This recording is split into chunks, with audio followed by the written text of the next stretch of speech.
Welcome everyone. Today we have the 2021 Volvo S60 T6 Momentum.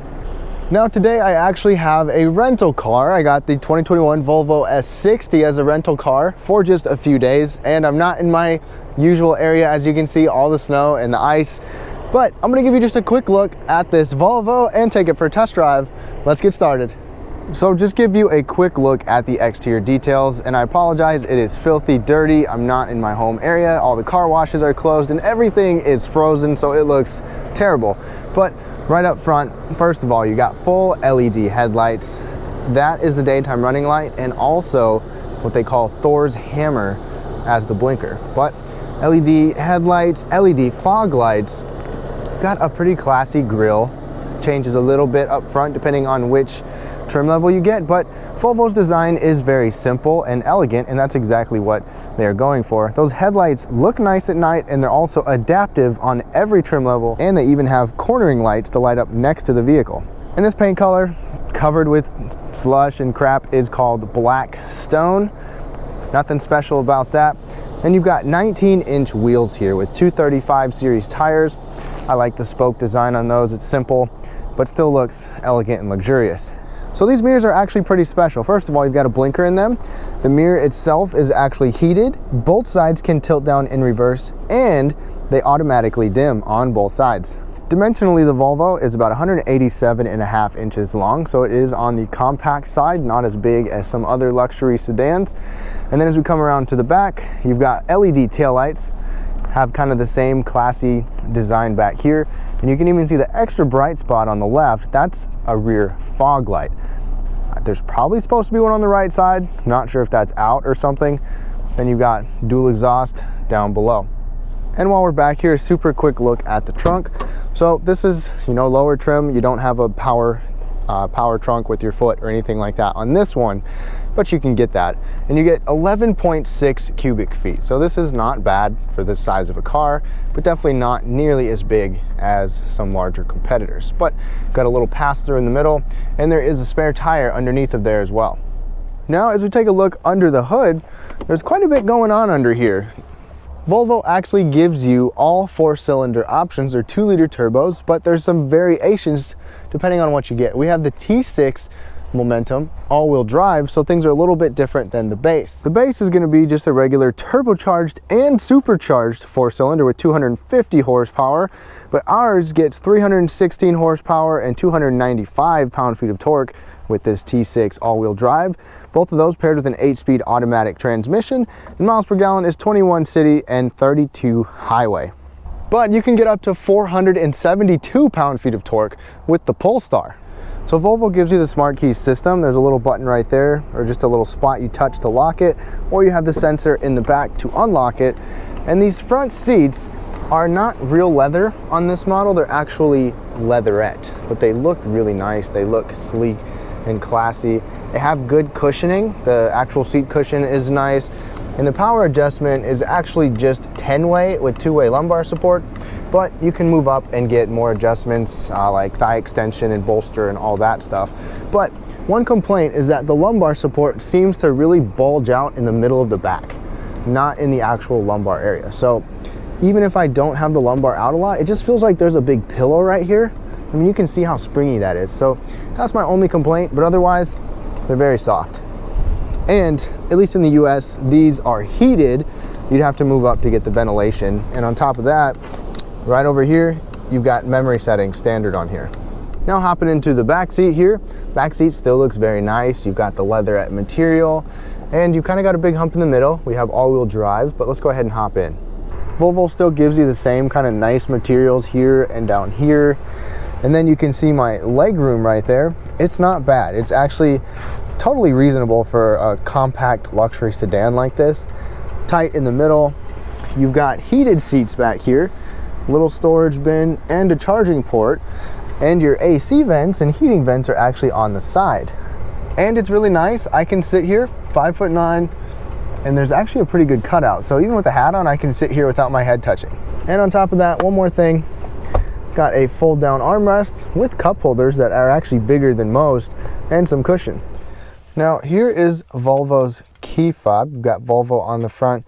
You've got your lock, unlock, and trunk on this side, and panic here. There's no remote start on this one, but you can do it with your phone. And then their push button start is not actually push button. You just twist it. So you twist that, and then everything will start up. Now right in front of us, we've got a heated leather wrap steering wheel. The entire wheel is heated. It feels nice, it's comfortable to hold on to.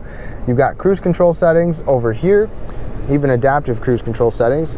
And then over here you've got, you can control your music, your voice, and what you see up on your screen. So right off the bat over here, the door panel is nice. It has a nice material to it up top. Down here, the armrest as well, but it does get really skinny down there. And there's some decent storage and a bottle holder here. And this is a rental car, so things are a little bit hindered up here, but you can control what you see. You can determine whether you have like the media or the map right there, and then you can see the bottom left and bottom right are where the trip computer is. So using your steering wheel, you can scroll through that and reset everything. I wish it was a little bit more in-depth as far as a digital display. This entire thing is digital, but it's cool because you can customize this a little bit. Right now it's in glass mode, and then this is minimalistic, and then performance, you get the red or chrome ring. So you can kind of change the way that all that looks with your main screen, your touch screen.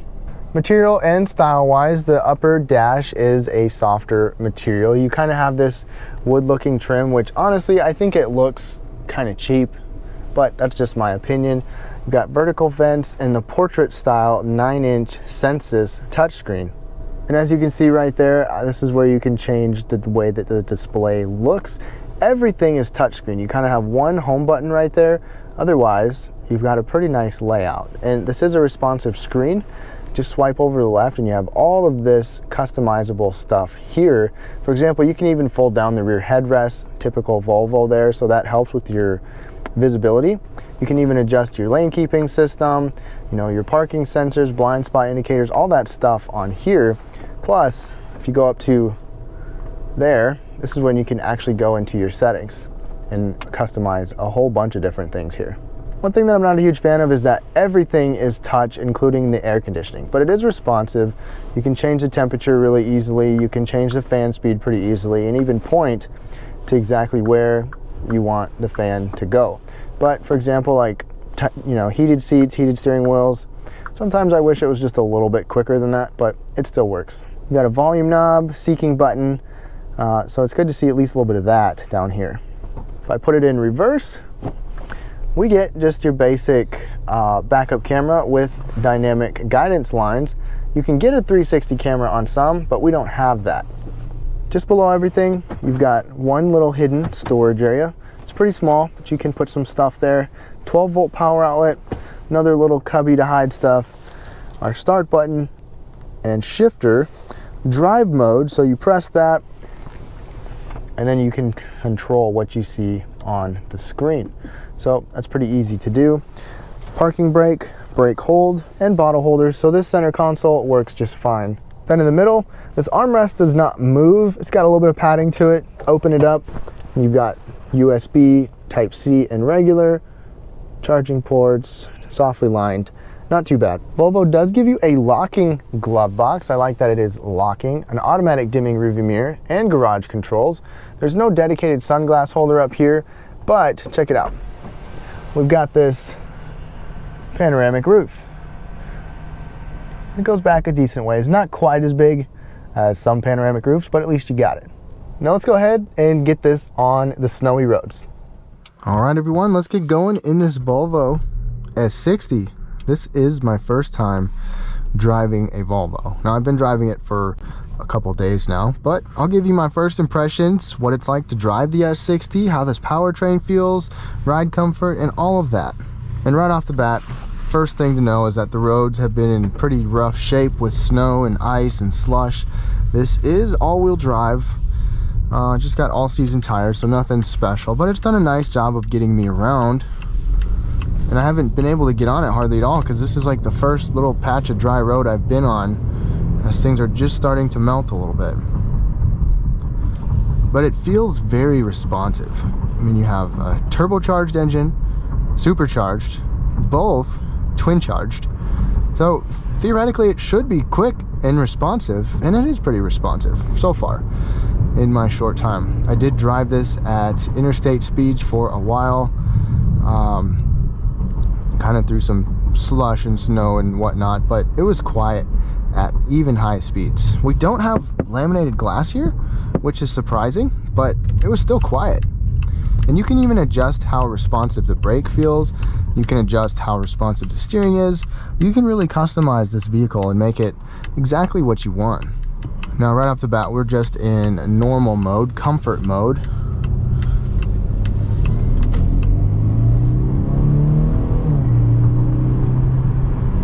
That's responsive. The 8 speeds have done well. There's been smooth shifts from one gear to the next, no problems.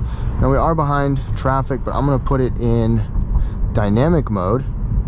So essentially we're in sport mode now. It automatically kicked up the RPMs a little bit. That was just partial pedal.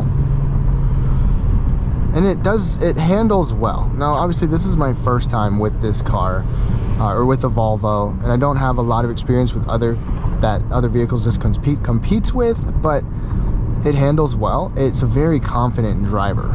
And let's go ahead and get pedaled down for a second. Pedal down.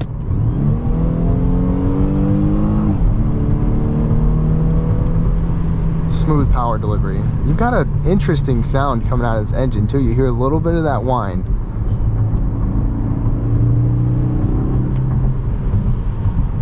But it is a 2-liter 4-cylinder, so you've got that turbo and supercharger to kick it off, and ride comfort has been good. It's kind of hard to compare because I'm not in my hometown with the same kind of roads, but I haven't really felt anything disturbing. I mean, it's just been a peaceful driving experience. I mean, it's pretty simplified as far as how everything is, the layout, and just the driving experience just seems very simplified, if that's a way to put it. The way the steering is the steering feels nice, and like I said, you can customize whether it's a little bit lighter for more comfort oriented driving or a little bit tighter for a firmer drive. So it's nice to have that adjustability and customization. The brakes feel good. Those can also be customized.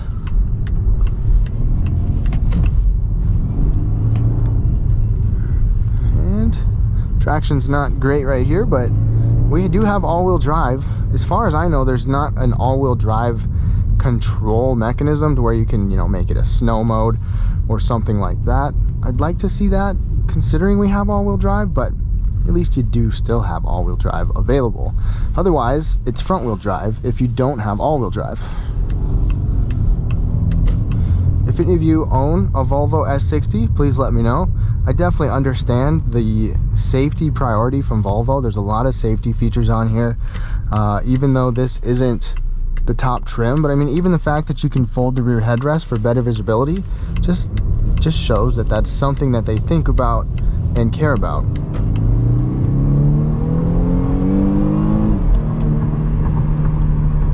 It sounds nice, it's responsive, it's quick, just drives nice. It's an elegant driving experience. That's one way to put it. But this is an abbreviated review and test drive just because of the circumstances. But let me know what you think down below. Let's go ahead and wrap things up. So what do y'all think of this Volvo? For a compact, kind of entry-level luxury sedan, it is very nice, it's smooth, it's elegant, it's got a simple exterior and interior design, and if you move up you can get some good power, really good power actually, the all-wheel drive of course, and a lot of those luxury features. So leave your comments down below what you think of this Volvo. Thank you so much for watching. Have a great day.